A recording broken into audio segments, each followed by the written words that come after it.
नमस्कार दोस्तों, आपका स्वागत है हमारे YouTube चैनल ग्लांस एकेडमी पर। दोस्तों, आज की वीडियो में हम डिस्कशन करेंगे सिविक्स के टॉप 20 एमसीक्यूज़। जो एमसीक्यूज़ आपके यूपी जीआईसी एग्ज़ाम और साथ ही साथ यूपी पीएससी आईबी पे आधारित हैं। और आपको विदित हो चुका होगा, पता भी चल गया होगा कि यूपी जीआईसी की जो डेट आ गई है 20 जून का एग्ज़ाम है और 13 जून को यूपी पीएससी प्री का भी एग्ज़ाम है। तो इसलिए प्लीज़ अपनी तैयारी को रिदम दे दीजिए और फास्ट कर दीजिए। और हमारे चैनल के साथ भी आप अपनी तैयारी को बहुत अच्छे से कर सकते हैं, प्रीवियस ईयर के क्वेश्चन और मॉडल पेपर के साथ साथ। तो चलिए इसी के साथ हम शुरू करते हैं। पहले क्वेश्चन की अपने शुरुआत करते हैं। आपके सामने दिया है सूची फर्स्ट और सूची सेकंड, इसको मिलाने की बात कर रहा है। तो देखिए क्या दिया हुआ है सूची फर्स्ट सेकंड में। सूची 16 जो आर्टिकल है उसमें कह रहा है कि सार्वजनिक रोजगार में समान अवसर, और आर्टिकल 32 संवैधानिक उपचारों की बात करेगा। आर्टिकल 14 कानून के समक्ष समानता की बात करता है, और जबकि आर्टिकल 17 अस्पृश्यता को अपराध मानता है।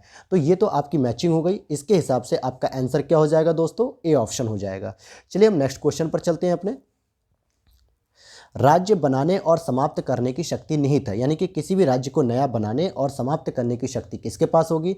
भारत के राष्ट्रपति में, प्रधानमंत्री में, संसद में और लोकसभा में। तो इसका सही जवाब हो जाएगा संसद के पास किसी भी राज्य को नवनिर्मित करने की, या उसे जो है कि समाप्त करने की, या उसके नाम परिवर्तन, क्षेत्र परिवर्तन करने की शक्ति होती है। लेकिन ध्यान दीजिएगा, अगर किसी राज्य की राजधानी को परिवर्तित करना हो या राजधानी के नाम में परिवर्तन करना हो तो इसके लिए संसद नहीं बल्कि राज्य विधानमंडल के द्वारा जो है कि ये प्रक्रिया अपनाई जाती है। चलिए हम नेक्स्ट प्रश्न पर चलते हैं। आपका नेक्स्ट क्वेश्चन आपकी स्लाइड पर है। भारत राज्यों का संघ है, यह किस अनुच्छेद के अंतर्गत घोषित है? Article 1, article 2, article 3, article 4। तो इसका सही जवाब हो जाएगा आर्टिकल 1 दोस्तों। आइए कुछ फैक्ट हम देख लेते हैं, कवर करते हैं फैक्ट को भी। आर्टिकल 1 के अकॉर्डिंग कहा गया कि भारत अर्थात इंडिया। देखिए दो वर्ड आपके मिलते हैं। अगर आपसे पूछा जाए कि संविधान में भारत को किन दो नामों से पुकारा गया है, तो एक नाम होगा भारत और दूसरा होगा इंडिया। क्योंकि ऑप्शन में आपको हिंदुस्तान भी दे सकता है और आपको आर्यावर्त भी दे सकता है, भारतवर्ष भी दे सकता है। तो ये दो ऑप्शन हैं, यानी दो नामों से भारत को पुकारा जाता है। और कहा जा रहा है भारत अर्थात इंडिया राज्यों का संघ होगा, और राज्य और उनके राज्य क्षेत्र वे होंगे जो पहली अनुसूची में क्या होंगे? शामिल होंगे, जिसमें राज्यों के राज्य क्षेत्र पहली अनुसूची में विनिर्दिष्ट संघ राज्य क्षेत्र और ऐसे अन्य राज्य क्षेत्र जो अर्जित किए जाए या समाविष्ट किए जाए। आइए इसी में हम समझते हैं आर्टिकल नंबर 2 और आर्टिकल नंबर 3 क्या कहता है। तो आर्टिकल 2 नए राज्यों का प्रवेश या स्थापना से संबंधित होता है, और आर्टिकल 3 नए राज्यों का निर्माण और वर्तमान राज्यों के क्षेत्रों या सीमाओं या नामों में परिवर्तन करने का उपबंध करता है। चलिए हम नेक्स्ट क्वेश्चन पर चलते हैं अपने दोस्तों। नेक्स्ट क्वेश्चन आपके सामने है। नेक्स्ट क्वेश्चन कह रहा है भारत का संविधान भारत को निम्नलिखित में से क्या घोषित करता है? एक स्वैच्छिक संघ, एक परिसंघ, राज्यों का एक यूनियन या एक संघ। तो इसका सही जवाब हो जाएगा राज्यों का एक यूनियन, अर्थात यूनियन ऑफ स्टेट, ये इसको संबोधित किया जाता है। और वहीं अगर हम बात करें परिसंघ की, तो परिसंघ सामान्यतः यूएसए के लिए कहा जाता है, क्योंकि ये कॉन्फेडरेशन है अर्थात राज्यों का आपसी समझौता है, जबकि भारत राज्यों का आपसी समझौता ना होकर संघ कहलाता है। चलिए हम अगले प्रश्न पर चलते हैं अपने। भारतीय संविधान का जो अनुच्छेद संसद को नागरिकता के अधिकार को नियमित अर्थात कानून बनाने की शक्ति प्रदान करता है, वह कौन सा आर्टिकल है? आर्टिकल 8, आर्टिकल 9, आर्टिकल 10 और आर्टिकल 11। तो आपका सही जवाब हो जाएगा आर्टिकल 11, क्योंकि भारतीय संविधान के अनुच्छेद 11 में संसद को यह शक्ति दी गई है कि वो नागरिकता से संबंधित कोई भी कानून बना सकता है। और नागरिकता अधिनियम 1955 का जो निर्माण किया गया था वो आर्टिकल 11 का प्रयोग करके ही किया गया है। और वर्तमान में जो नागरिकता संशोधन अधिनियम 2019 आया था उसके अंतर्गत जो 6 समुदायों को जो गैर मुस्लिम थे उनको अल्पसंख्यक का दर्जा दिया गया है एक तरीके से, तो वो भी नागरिकता अधिनियम 1955 में संशोधन किया गया था। चलिए अगले प्रश्न पर अगर हम चलते हैं तो हम देखते हैं भारत के संविधान के किस अनुच्छेद में राज्य को परिभाषित किया गया है, अर्थात राज्य क्या होगा, उसकी क्या डेफिनेशन होगी। तो आर्टिकल 33, आर्टिकल 35, आर्टिकल 12 और आर्टिकल 34। तो आपका सही जवाब हो जाएगा आर्टिकल 12। भारत में कहा गया है कि कौन कौन से पदाधिकारी, कौन कौन से संवैधानिक पद या कौन से सरकारी पद या सरकारी विभाग या जो भी जिसमें राज्यों का कुछ अनुदान भी जाता है वो सभी की सभी सरकारी संस्थाएं राज्य के अंतर्गत शामिल हो जाएंगी। चलिए अगर हम देखते हैं नेक्स्ट प्रश्न पर। सर्वोच्च न्यायालय को संविधान के किस अनुच्छेद से न्यायिक पुनरावलोकन की शक्ति प्राप्त होती है। तो देखिए संविधान में कहीं भी न्यायिक पुनरावलोकन का साफ साफ वर्णन नहीं किया गया है, लेकिन सुप्रीम कोर्ट के द्वारा 2 अनुच्छेदों का जो है कि प्रयोग करके जुडिशियल रिव्यू की जो है कि शक्ति प्राप्त कर ली जाती है। लेकिन संविधान में सीधे तौर पर न्यायिक पुनरावलोकन किसी पर्टिकुलर आर्टिकल में नहीं लिखा गया है। लेकिन इसका जवाब अगर आपसे पूछा जाए तो आप इसका जवाब क्या देंगे दोस्तों? इसका आंसर हो जाएगा दोस्तों सी वाला ऑप्शन, आर्टिकल 13, आर्टिकल 251 और आर्टिकल 254। क्योंकि आर्टिकल 13 में कहा गया है कि कोई भी ऐसा नियम या प्रथाएं या विनियम सरकार नहीं तय कर सकती जिनसे मौलिक अधिकारों का हनन किया जा सके, और उन्हीं के साथ 251 और 254 को इंक्लूड करके जब जुडिशरी के द्वारा पढ़ा जाता है, रीडिंग किया जाता है, समझा जाता है, तो वो न्यायिक पुनरावलोकन की शक्ति के रूप में कार्य करता है। आइए हम अगले प्रश्न की ओर चलते हैं अपने। देखिए अगला प्रश्न है आपका, न्यायिक पुनरावलोकन की शक्ति संविधान के अंतर्गत किस अनुच्छेद में दी गई है? तो आर्टिकल 13, आर्टिकल 14, आर्टिकल 19 और आर्टिकल 21। इसका सही जवाब हो जाएगा आर्टिकल 13। और अगर मैं बात करूं आर्टिकल 14 की, तो ये कानून के समक्ष समानता, अर्थात जो ब्रिटिश विचारक एवी डाइसी थे जिन्होंने रूल ऑफ लॉ का मतलब बुक लिखी थी कि कानून के समक्ष सभी लोग बराबर हैं, कानून का शासन चलेगा। और आर्टिकल 19 में आपकी व्यक्तिगत स्वतंत्रताएं या जो स्वतंत्रता होती है उनकी बात की गई है। और आर्टिकल 21 में जीवन और दैहिक स्वतंत्रता के अधिकारों की बात की गई है, यानी राइट टू लाइफ की बात की गई है। तो आइए हम नेक्स्ट क्वेश्चन पर चलते हैं अपने। भारतीय संविधान के निम्नांकित अनुच्छेदों में कौन संसद तथा राज्य व्यवस्थापिकाओं की विधायन सत्ता पर नियंत्रण लगाता है? यानी संसद पे भी और राज्यों की विधानमंडल की सत्ता जो होती है उस पर नियंत्रण लगाता है। आर्टिकल 13, आर्टिकल 245, आर्टिकल 246 और उपरोक्त सभी। तो देखिए आर्टिकल जो 245 और 246 हैं ये तो केंद्र से संबंधित है, यानी कि संसद से, जबकि यहाँ राज्य को भी इंक्लूड कर रहा है। तो ऑप्शन बी और ऑप्शन सी गलत हो गए, और आर्टिकल 13 जो है वो सही माना जाएगा, क्योंकि इसमें कहा गया है कि कोई भी राज्य या कोई भी संसद इस तरीके का कानून नहीं बना सकती है जो मौलिक अधिकारों को कर्टल करेगी। चलिए हम इसकी थोड़ी सी व्याख्या यहाँ पे समझ लेते हैं जो जरूरी भी हो गई है।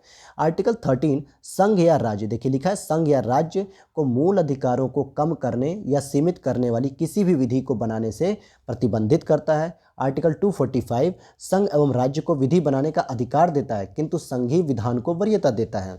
और आर्टिकल 246 7वीं अनुसूची में है जिसमें संघ सूची, राज्य सूची और समवर्ती सूची का वर्णन है। इन सूचियों पर संघ एवं राज्यों को अपने अपने अधिकार क्षेत्र में रहते हुए कानून बनाने का विशेष अधिकार है। लेकिन 13 ये कहता है कि कोई भी कानून मौलिक अधिकारों को कम करने के लिए नहीं बनाए जा सकते। नेक्स्ट क्वेश्चन है आपका, भारतीय संविधान में समानता के अधिकार मुख्यतः किन अनुच्छेदों में दिए हुए हैं? तो 14 से 18, 14 से 20 और 18 से 22 और 22 से 26। तो सही जवाब हो जाएगा आर्टिकल 14 से 18 में आपको क्या दिए गए हैं? समानता के अधिकार दिए गए हैं। जैसे अगर मैं बात करूं आर्टिकल 14 में कहा गया है कि विधि के समक्ष समानता की बात होगी। आर्टिकल 15 में कहा गया है कि धर्म, जाति, लिंग आदि के आधार पर आपसे कोई भेदभाव नहीं होगा। आर्टिकल 16 में कहा गया है कि रोजगार के समान अवसर उपलब्ध होंगे। और आर्टिकल 17 में कह दिया गया है अस्पृश्यता को अपराध माना गया है, जैसा क्वेश्चन नंबर 1 को हमने सॉल्व किया था। और आर्टिकल 18 में सैनिक एवं शिक्षा इन सब को छोड़ के जो है कि आप किसी भी प्रकार की उपाधियों का क्या किया गया? निषेध किया गया, यानी उपाधियों का अंत, ये टाइटल दिया गया है। आइए हम नेक्स्ट प्रश्न पर चलते हैं। हमारा नेक्स्ट क्वेश्चन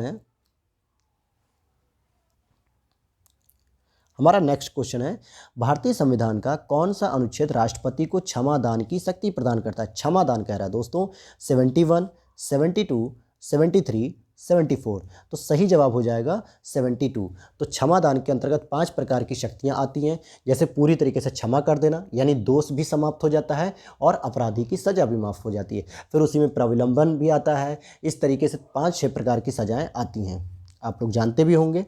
चलिए देखिए यहाँ लिखा भी है प्रविलंब, विराम, परिहार, लघुकरण की शक्ति आती है और साथ ही साथ क्षमा करने की भी शक्ति आती है।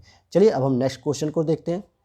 राष्ट्रपति का रिक्त पद अवश्य भर लिया जाना चाहिए 1 माह के भीतर, 3 माह के भीतर, 6 माह के भीतर, 1 वर्ष के भीतर। तो इसका सही जवाब हो जाएगा 6 माह के भीतर राष्ट्रपति के पद को भर लिया जाना चाहिए। लेकिन 6 माह तक, तब तक जब तक राष्ट्रपति का पद नहीं भरा जाता है, तब तक उसके पद पर उपराष्ट्रपति जो है कि राष्ट्रपति की भूमिका में होता है। और अगर कहीं पे उपराष्ट्रपति भी अनुपस्थित हो जाए, तब CJI यानी कि चीफ जस्टिस ऑफ इंडिया यानी भारत के मुख्य न्यायाधीश राष्ट्रपति का पद सुशोभित करते हैं।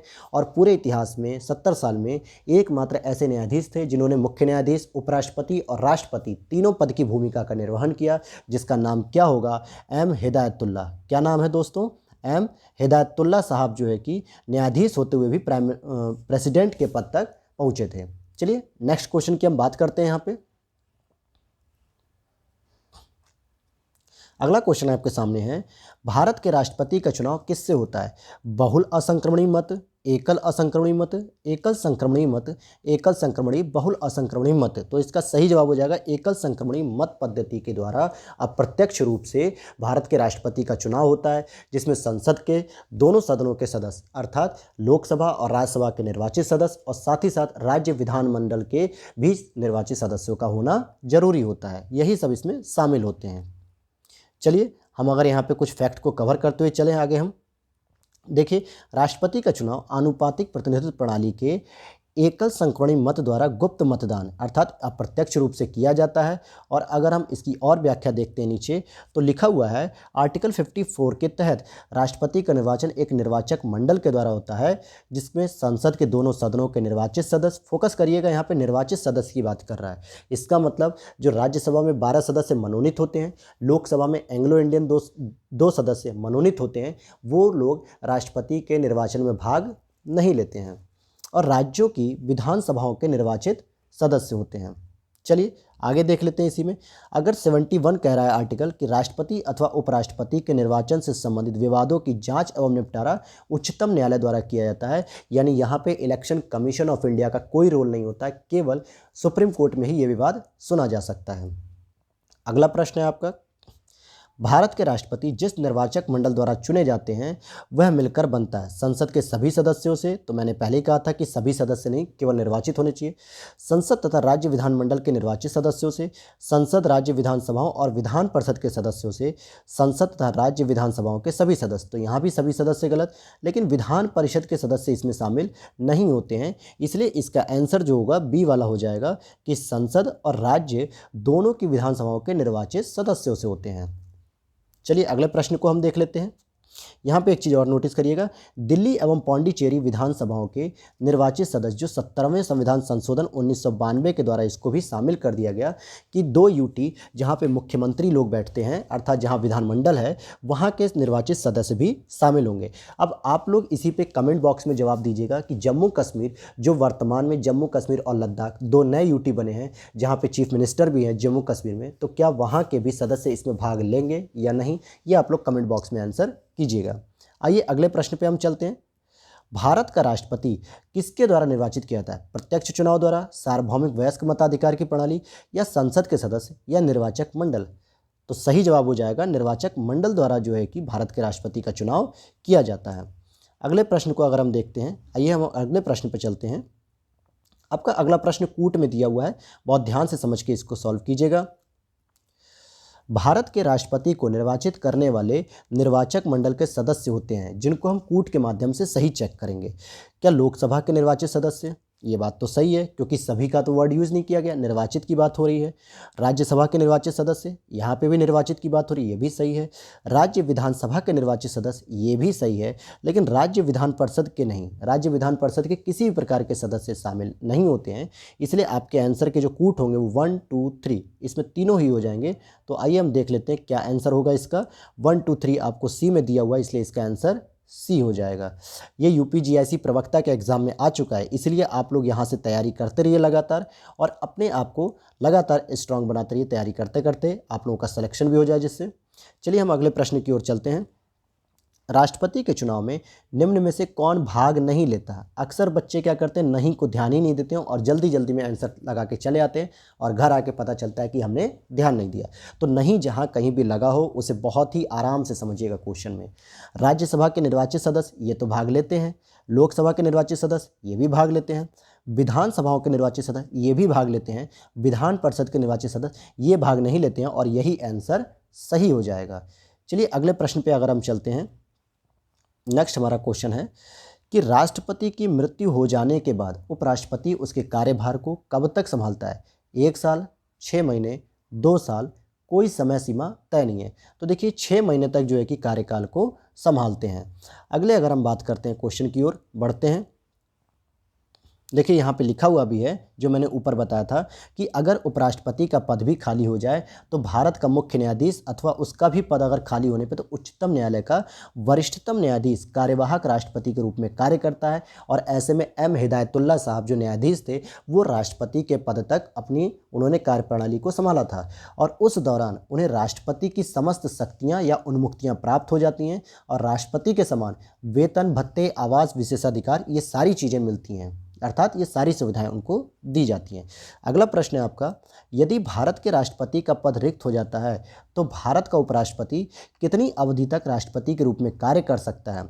5 वर्ष, 6 माह, शेष अवधि तक, या 2 वर्षों के लिए? तो देखिए 6 माह तक जो है कि कार्य कर सकता है, अधिकतम 6 माह तक, उसके बाद नहीं कर सकता। उसके बाद हमें चुनाव कराना ही कराना पड़ेगा भारतीय सरकार के द्वारा, अर्थात इलेक्शन कमीशन के द्वारा। आपका अगला प्रश्न है और शायद ये लास्ट प्रश्न भी होगा, आइए इसको भी हम लोग सॉल्व करते हैं। भारतीय संविधान के अंतर्गत राष्ट्रपति द्वारा आर्टिकल 123 अर्थात अनुच्छेद 123 के द्वारा जारी अध्यादेश के संबंध में कौन सा कथन सही नहीं है? ध्यान दीजिएगा, सही नहीं पूछ रहा है, यानी 3 कथन सही दिए होंगे और 1 कथन आपको गलत दिया होगा, उसी की पहचान हमसे करनी है। तो क्या दे रहा है आपको? राष्ट्रपति अध्यादेश तभी जारी कर सकते हैं जब संसद के दोनों सदनों का सत्र न चल रहा हो। ऐसा नहीं होता है।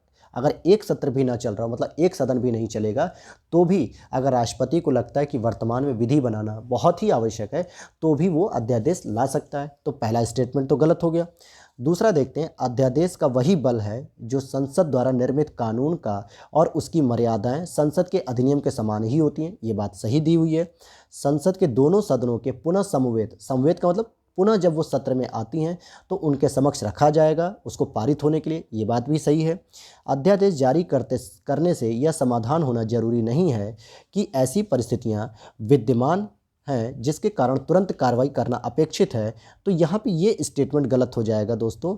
अध्यादेश जारी करने से यह समाधान होना जरूरी नहीं है कि ऐसी परिस्थितियां विद्यमान हैं जिनके कारण तुरंत कार्रवाई करना अपेक्षित होता है, क्योंकि सरकार के द्वारा अध्यादेश का भी प्रयोग बहुत ज़्यादा किया जाता है अपने विपक्षी दलों से बचने के लिए। तो इसका सही जवाब हो जाएगा क्या दोस्तों? डी हो जाएगा। और इसी के साथ ये सीरीज आपकी ख़त्म होती है और आप लोग प्लीज़ हमारे चैनल को सब्सक्राइब कर लीजिएगा। चलिए इसी के साथ हम विदा लेते हैं। जय हिंद,